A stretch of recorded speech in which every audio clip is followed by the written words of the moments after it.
সেই ক্ষেত্রে নতুন সংস্কারে আমাদের ব্যাপক একটা সংস্কারের মধ্যে বিরোধী দলীয় এবং সকলের কাজ করার বড় একটা স্পেস থাকছে। নারী এবং তরুণদের আকৃষ্ট করতে আপনারা কি করছেন ভোটারদের?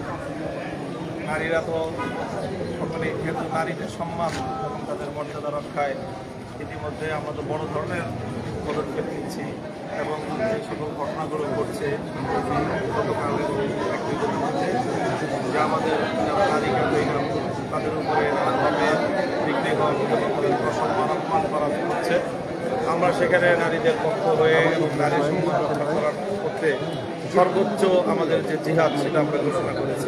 এখানে দেখতে পাচ্ছি যারা কর্মসূচি সমর্থন করেছে বেশিরভাগই আসলে ইসলামী ধর্মাবলম্বী এবং তারা মাথায় টুপি আছে।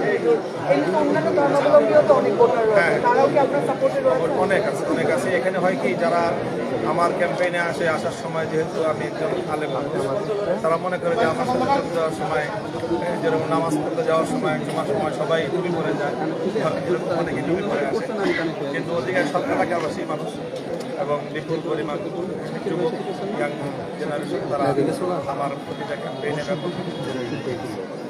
অনেক ধন্যবাদ আপনাকে, অনেক শুভকামনা, দোয়া থাকবে। একটু সাইডে জানা তাহলে আবার একটু কষ্ট হয়ে যাবে।